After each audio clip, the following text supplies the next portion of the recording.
Welcome to the channel. My name is Matthias. Today we're going to talk about the King in Black crossover. It's 5 issues long, written by Donny Cates. It's the crown jewel to his run on Venom.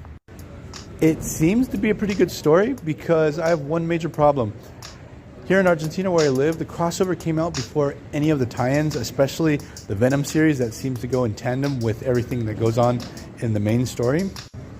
And like many other crossovers before this one, they have become overly reliant on the tie-in issues to the point that I feel like the tie-in issues are doing much of the heavy lifting on a narrative level. There are quite a few moments in this crossover where you're going to come across a couple of panels that they're blatantly referencing a tie-in issue that you have to go find and read to be able to understand what the hell is going down. But also, on the other hand, this is the end of everything that went down in Donny Cates' Venom run, so it's a big third act. He really did take his time in building up Null as the big bad, not only of Venom, but a potential big bad for all the Marvel Universe. It's pretty cool to give Thanos a rest and have another bad guy feel like a legit danger to everyone. And in a very cool way, Null's mythos in general is tied to the Celestials, Silver Surfer, Thor, to Gore, the God Butcher. Also, before I get into the story itself, I do want to make the observation that it's really cool to see how much Venom has grown as a character. From being a pretty one-note villain to Spider-Man to being the main character to a line-wide crossover. I have to say that Donny Cates has done a fantastic job on building up Eddie Brock as a character. His relationship with the symbiote is very interesting. We also have to throw into the mix his son Dylan and his ties to the symbiote and the Clintar. Null has arrived to Earth. He's looking for Brock. He has amassed a massive symbiote army, especially these symbiote dragons called Grendels. And he even captured a couple of Celestials on the way. Now they're basically just his enforcers. Obviously, all of Earth's heroes spring into action to fight Null and his forces. While all this is going down, we have Eddie Brock taking Dylan to this vault that was created by this character named Ezekiel. That's a pretty cool Spider-Man reference because this harkens back to the time Moreland was hunting Spider-Man. Once his son is safe and locked away, Eddie Brock jumps into the role of being the coordinator of the resistance against Null. So we get this moment where Null presents himself to Earth's heroes. He tells them, "Look, I'm looking for Brock. I will make your death nice and quick if you save me the effort." So our heroes waste no time and they send the Sentry to take down Null right off the bat. So Null immediately senses the presence of the Void within the Sentry. So he's able to pull the Void out, he consumes it immediately, and in the process he kills the Sentry with no effort. So Null and his forces start their attack on Earth, and it's pretty interesting because he immediately notices the presence of Storm and deems her to be a threat. She is using the full force of her powers, but really what pisses Null off is her lightning. It's a source of light. So things go from bad to worse, drawing out Eddie Brock into the battle.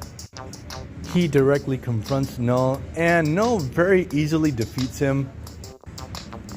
But this is not the Brock that he was looking for. He's actually looking for Dylan.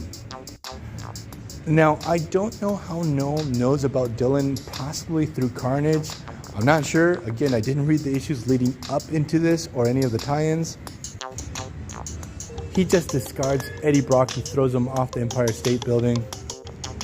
And Null doubles his efforts in trying to find Dylan. And it's pretty cool this part because Eddie Brock, while he's falling to his death, he's worried about his son and this monster that's gunning after him. So Eddie Brock doesn't die, but basically every single bone in his body is broken. He's rescued by Spider-Man and taken to safety. So when Null's attack started, everyone was wondering where the hell Thor was. But he finally pops up in the middle of the story. We get this really awesome showdown between both characters, Thor and Null. Now, Null really hates Thor because back in the day, one of his Grendels had arrived to Earth during the Viking Age. A young Thor with Mjolnir blasted this Grendel, and once this dragon was defeated, there was this psychic backlash that actually liberated all the symbiotes, all the Clintar. It broke their bond with Null, and this later on led to the rebellion of the Clintar against their creator. This would actually lead them to be imprisoned, and the Clintar actually create planet Clintar as a prison for Null. So Null wants some payback against Odin's son. And another thing that ties both of these characters together is that Null's sword is the all-black sword that Gore the God Butcher is going to use further down the line. So we get this earth-shattering battle between Null and Thor. And we must not forget that during this time, this is All-Father Thor. He had the power of Odin. And he still couldn't take down Null. So after defeating Thor, what happens is Null is able to find Dylan Brock. Now Null is fascinated by the existence of Dylan himself, that he's basically a creation of the Clintar to be used as the ultimate weapon against him. So what happens is, at this moment in the story, Jean Grey is able to peek into Null's mind. They're trying to find what's his weakness. And we get to a reference to a Jason Aaron story where Gore the God Butcher had found all black. He found these two angels that had fallen to his planet. One was black and another one that was golden. The black one obviously was Null. But we never got an explanation who was the golden angel. And what we discovered is that this was the first incarnation of the God of Light. So now the God of Light has returned. It's actually brought to Earth by the Silver Surfer. The God of Light actually purges the darkness from Silver Surfer because during this time he had become black. He's back to being the normal Silver Surfer, and he liberates the God of Light. It goes straight to Eddie Brock. And what we discover is that the God of Light is actually the Enigma Force, who actually was clinically dead at this moment in the story, but he brings him back to life. And this moment is so freaking cool because not only Eddie has his symbiote back, when he confronts Null, he actually takes Mjolnir from Thor. He commands Mjolnir to come to him, and he takes Silver Surfer's board.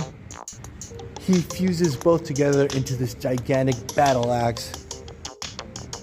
It's one of those moments when you read comic books that happen every once in a while, that you see the page and you think to yourself, holy shit, this is awesome. He starts clobbering Null. We get this final showdown. Null does not stand a chance against such power. He's easily defeated. And the really interesting thing is that at the end of the story, Eddie Brock becomes the new King in Black.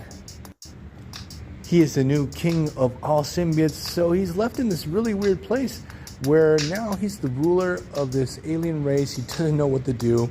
It's a very interesting new status quo for the character.